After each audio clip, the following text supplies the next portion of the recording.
Más sabor.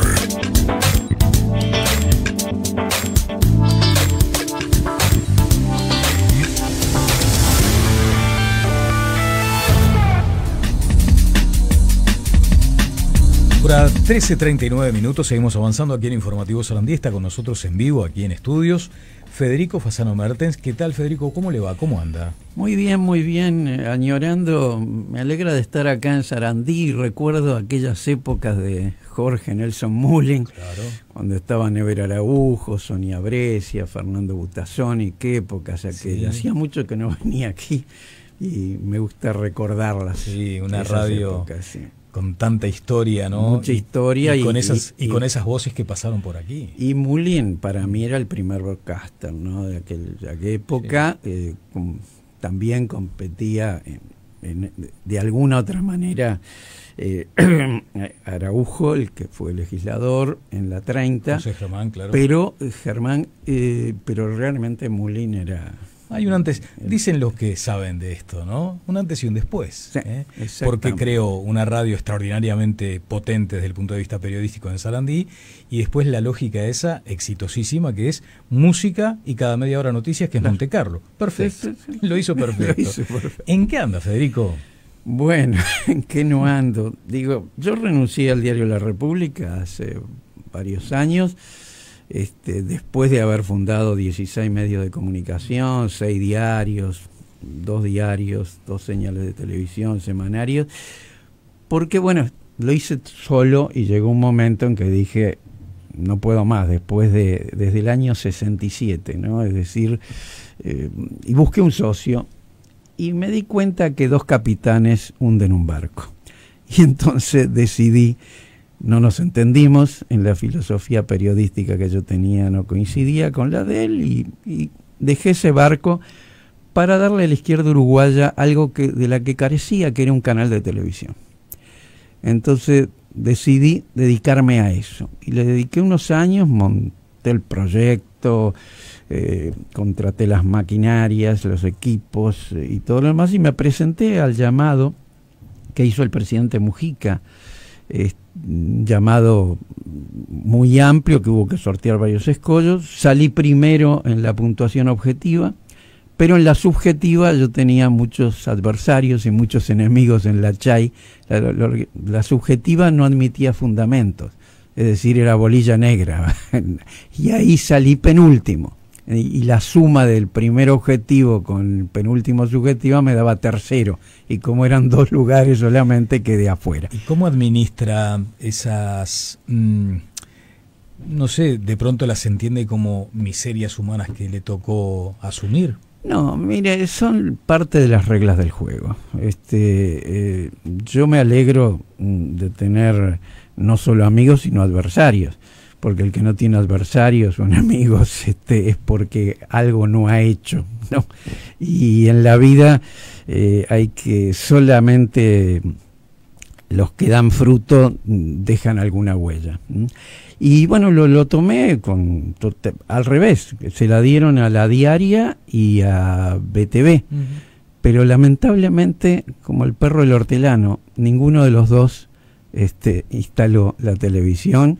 Y la izquierda uruguaya se volvió a quedar, después de 15 años en el poder, sin un canal de televisión privado. No estamos hablando de un canal de televisión privado. Sí. Pero insistí, porque para eso me fui de La República y me presenté al llamado que la ley de medios hacía obligatoria. Me presenté con otro proyecto, Utopía Televisión. Y lo gané. Y esta vez lo gané.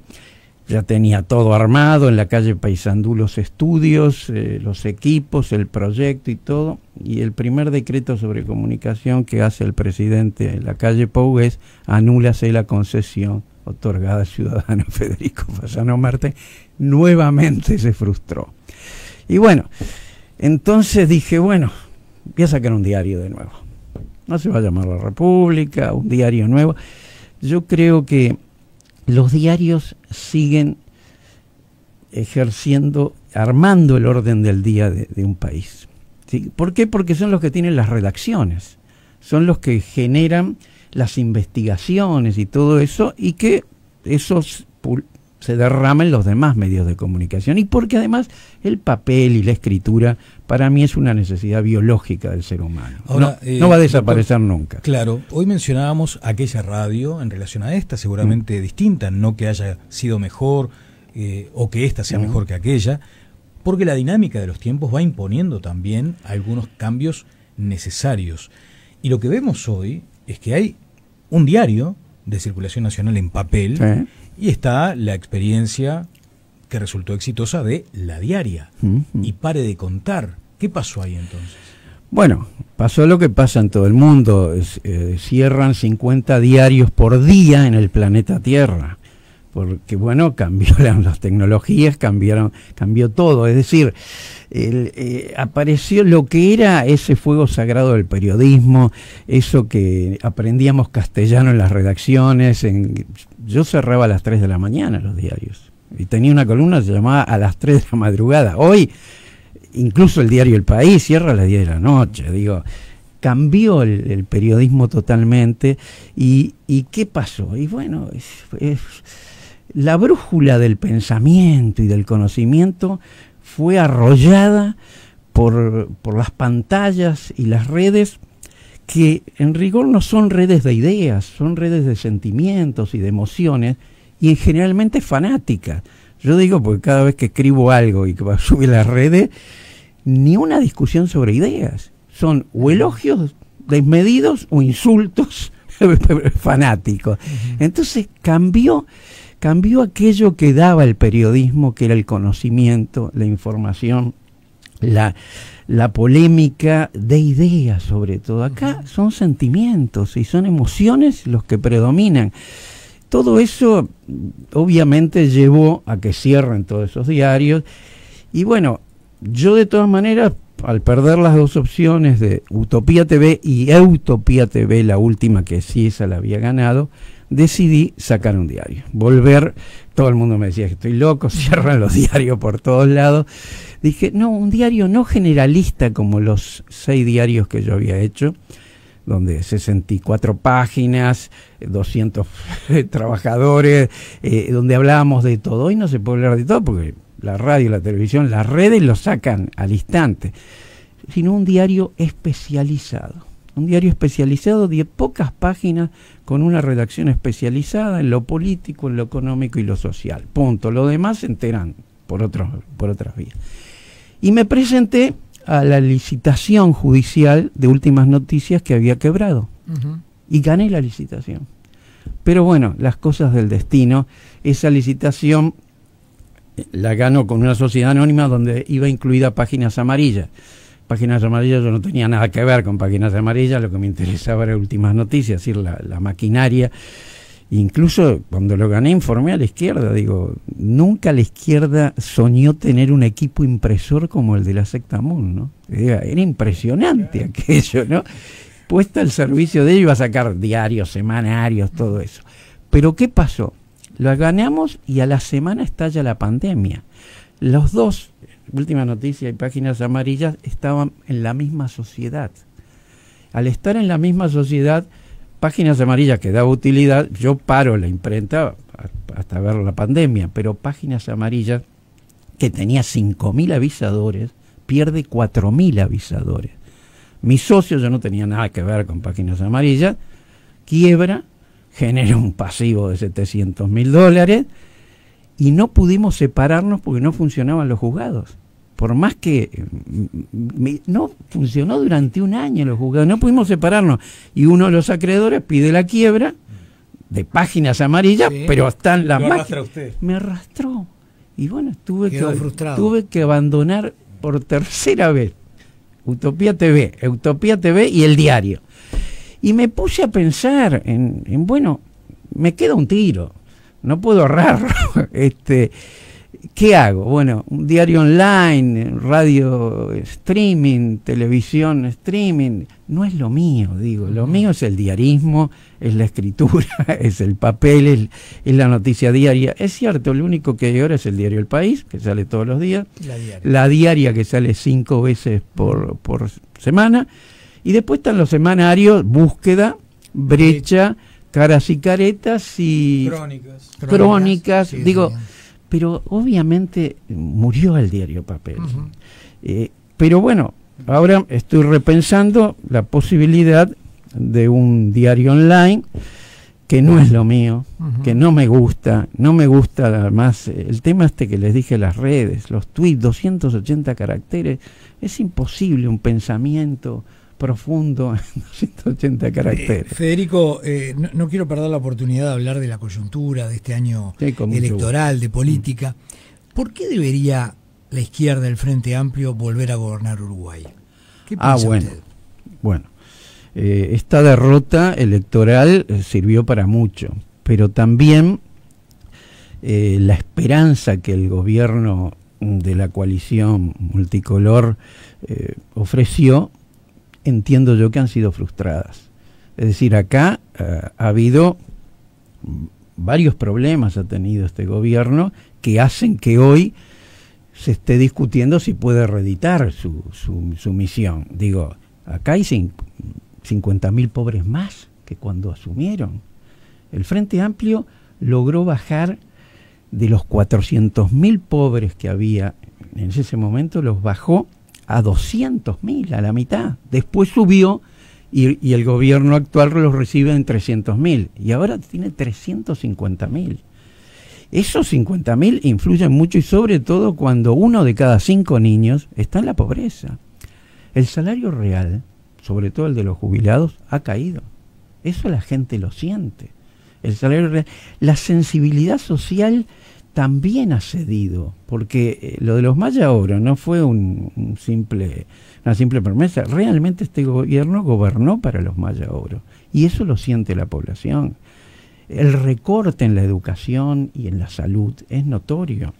Entonces, ante una situación de ese tipo, si a eso le agregamos todo el tema de las sombras que se ciernen sobre la torre ejecutiva, con el caso Marcet, el caso Astesiano, donde se pide que se destruyan documentos, se borren audios, o se transforma un piso de esa torre en un mercado libre, digo, bueno, eso ha incidido mucho. Entonces yo creo que tiene legitimidad que vuelva un gobierno de la izquierda con una sensibilidad social más arraigada, con un programa que, ojo, quiero decirlo, un programa que no es revolucionario, porque ahora se está diciendo que la salida de Vergara hace que se radicalizó el Frente Amplio.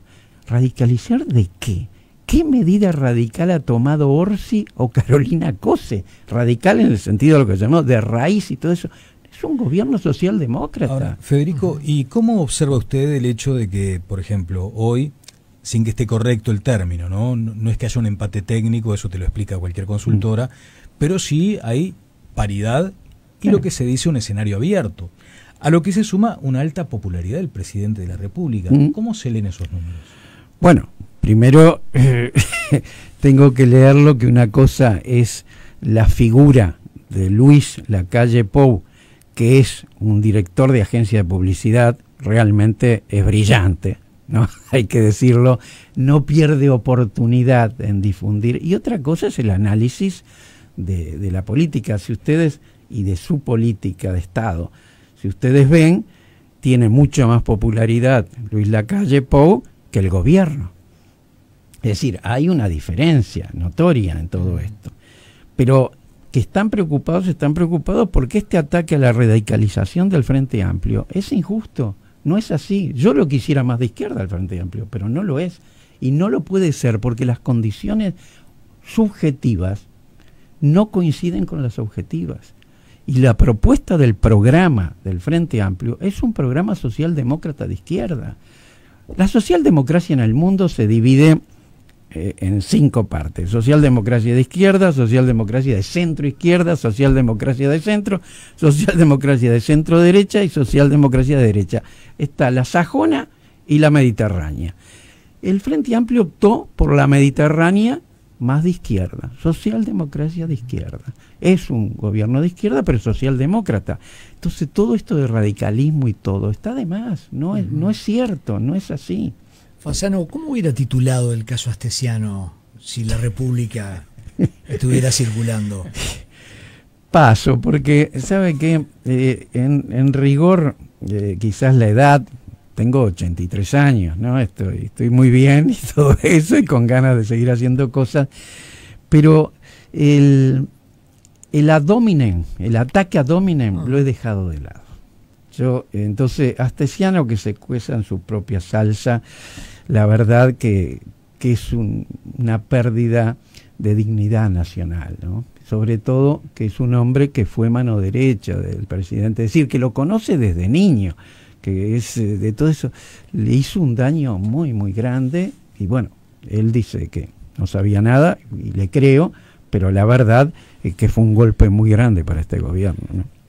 Federico, vamos a seguir hablando más adelante, si le parece, porque todavía nos queda un año largo en términos electorales, pero también usted creo que en algún momento ha puesto mucho acento en la ética y la estética aplicada a la política, como valores necesarios también para transitar una campaña que muchas veces queda poblada de agravios y de cruces sin mucha materia detrás, ¿no?